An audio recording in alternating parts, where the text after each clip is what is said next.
Imaginez un instant, un temps avant le temps, où tout n'est que vide et obscurité.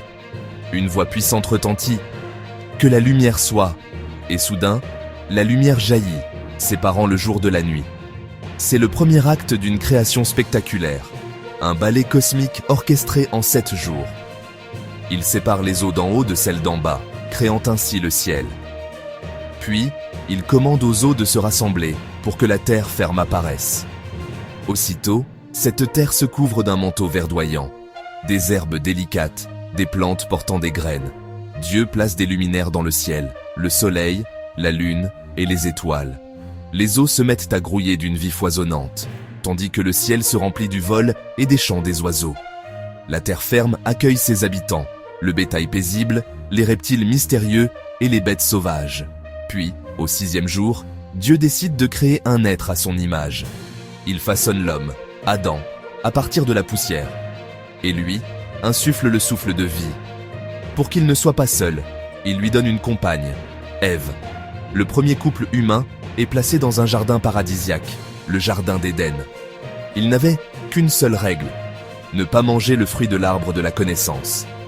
Mais la tentation, sous la forme d'un serpent rusé, s'immisce dans ce paradis. Cédant à la curiosité, elle mange le fruit défendu, puis en offre à Adam.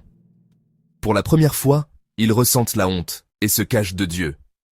Ils sont chassés du jardin d'Éden, condamnés à une vie de labeur et de mortalité. La terre, autrefois généreuse, leur deviendra hostile. C'est une sortie dramatique du paradis, le début d'une longue histoire humaine. Et au 7e jour, Dieu se repose, contemplant la perfection de son univers.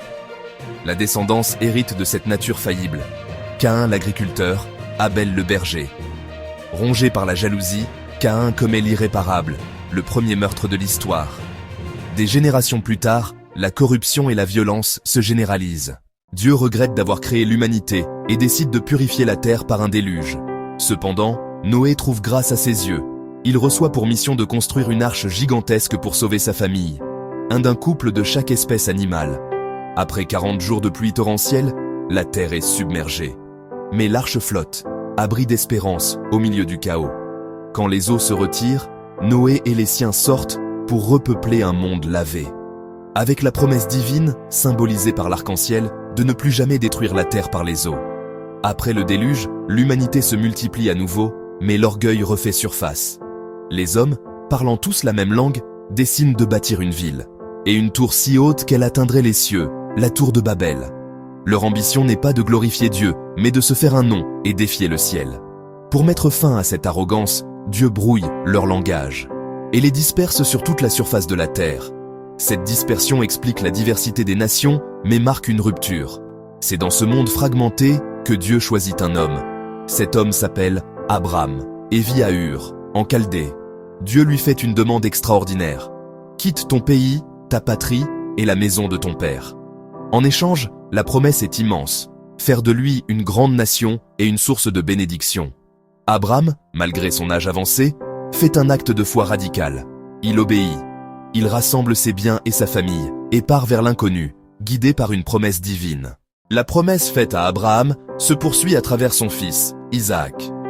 Abraham envoie son serviteur chercher une épouse pour Isaac. Près d'un puits, le serviteur rencontre Rebecca qui montre sa gentillesse. Elle accepte de partir pour épouser un homme qu'elle n'a jamais vu. Rebecca est stérile. Isaac prie. Sa prière est exaucée. Elle conçoit des jumeaux. Dans le ventre, les jumeaux se battent. Ésaü naît premier, chasseur robuste, préféré d'Isaac. Jacob naît après, plus calme, près des tentes, favori de Rebecca. Un jour, Ésaü rentre affamé. Il vend son droit d'aînesse pour un plat de lentilles. Plus tard, avec l'aide de sa mère, Jacob trompe Isaac et reçoit la bénédiction paternelle. La ruse force Jacob à fuir la colère d'Ésaü. En fuite vers la maison de son oncle Laban, Jacob vit une expérience spirituelle. Épuisé, il s'endort sur une pierre. Il rêve d'une échelle reliant la terre au ciel, avec des anges qui montent et descendent.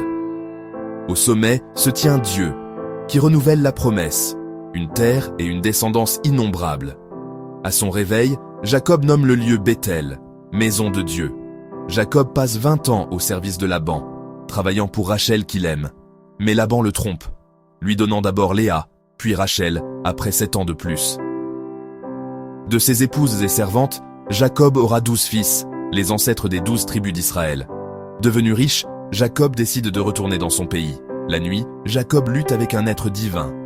À l'issue du combat, il reçoit un nouveau nom, Israël, celui qui a lutté avec Dieu. Joseph, préféré de son père parmi les 12 fils de Jacob.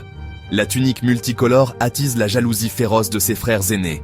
Les rêves de Joseph où il se voit régner sur eux. Au champ, ses frères complotent. Ils le jettent dans une citerne, projetant de le tuer.